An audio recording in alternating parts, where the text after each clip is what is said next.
Welcome, children. Continuity of the lesson Evans tries an O level by Colin Dexter.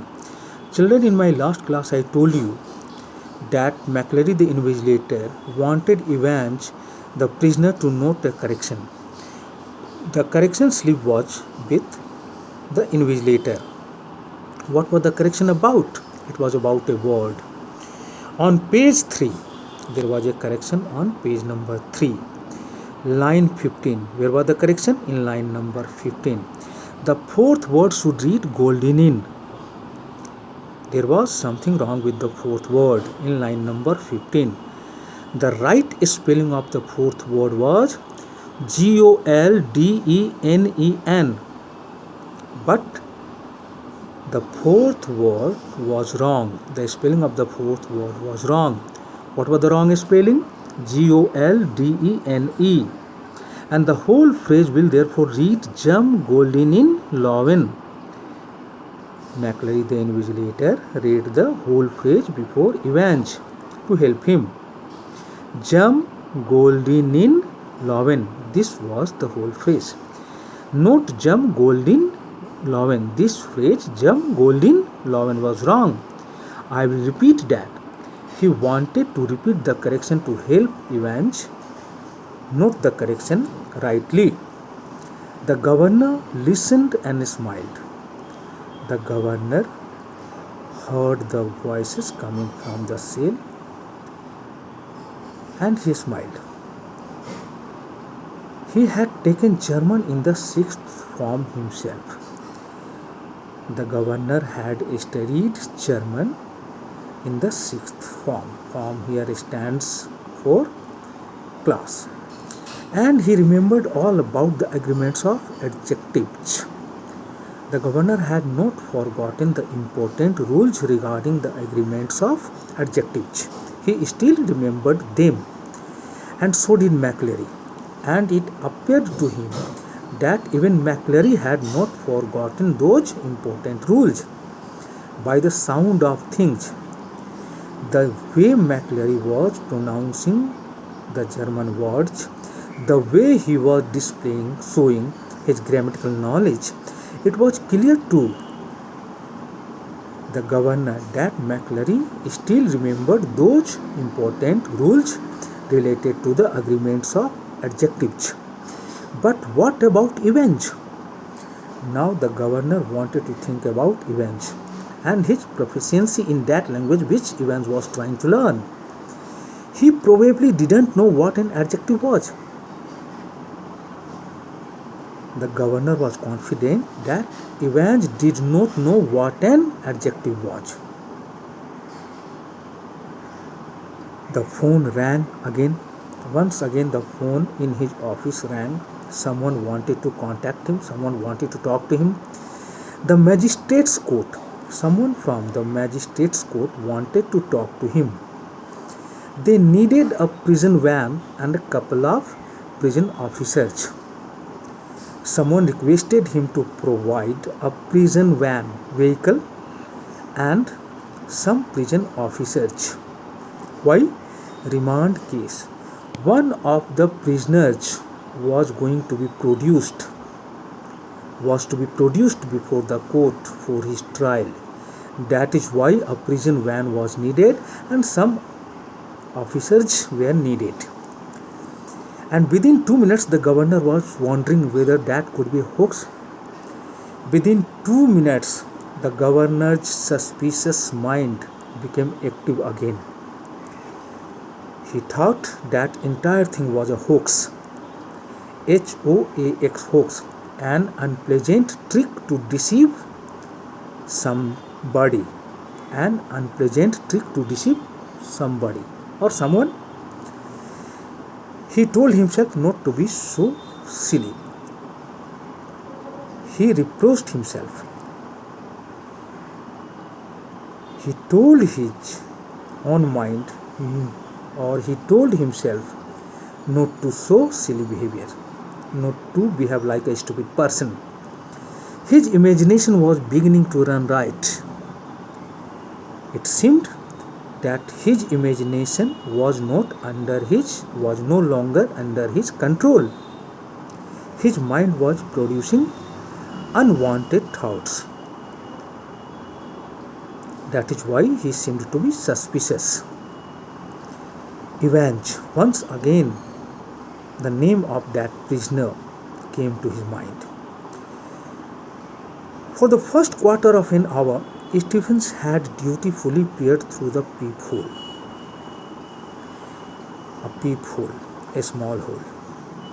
For 15 minutes, Stephens, one of the police officers, had been doing his duty dutifully, of looking inside the cell by using the peephole which was there on the door at intervals of 1 minute. After every minute,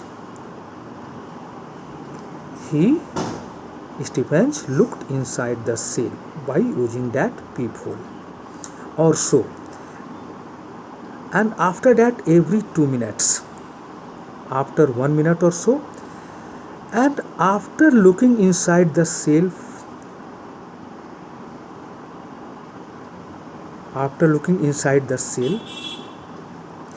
for 1 minute, he increased the duration of the time. Now he looked inside the cell after every 2 minutes. Okay. At 10:45 a.m. everything was still all right. At 10:45 a.m., quarter to 11, he did not find anything wrong or objectionable inside the cell. As he looked through the peephole once again he had used the peephole to look inside the cell. It took 4 or 5 seconds. He looked inside the cell for 4 or 5 seconds only. No more, not more than that. What was the point? He thought that his work was pointless, futile. It was always more or less the same. Whenever he looked inside the cell, he found the same thing time and again. Evans, his pain between his lips, he always found Evans with his pain between his lips, sat staring straight in front of him towards the door.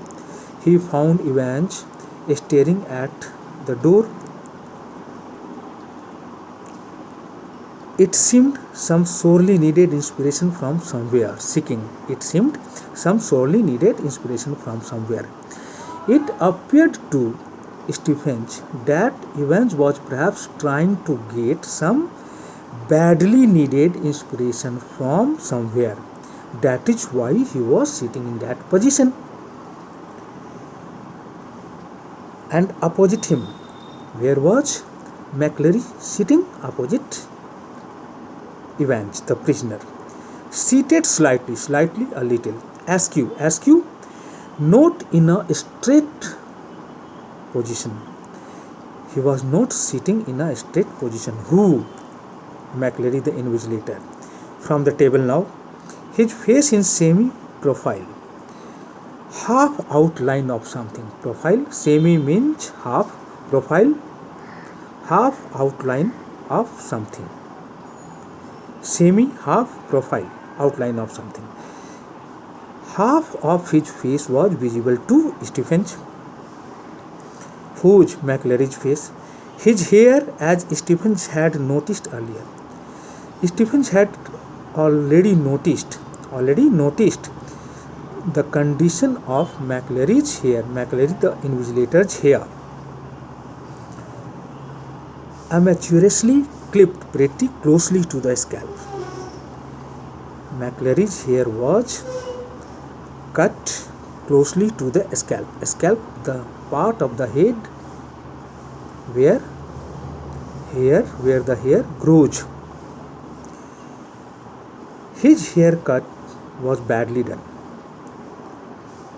The person who had cut his hair had not done his work nicely. His hair was clipped pretty closely to the scalp. Scalp I have already told you. His eyes behind the pupil lenses. Pupil lenses very thick and convex. Very thick and convex. Convex. Convex. McClary was using the pupil lenses, peering short-sightedly at the church times.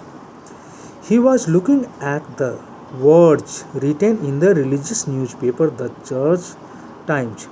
His eyes were very near. His eyes were near the words. Perhaps he was suffering from short-sightedness. His right index finger, forefinger. Your forefinger is known as your index finger, hooked beneath the narrow clerical collar. His right index finger, where was it? Under the clerical collar, which was narrow, not so broad. Clerical related to a priest. It seemed to be hooked there. And the fingers of the left hand, the nails meticulously manicured. Stevens found that the fingers of the left hand, McClary's fingers of the left hand, were meticulously manicured. Means his nails had been removed very carefully and thoroughly. Slowly stroking the short black beard, that time McClary was touching his black beard gently. To stroke means to touch something gently. Thank you, children.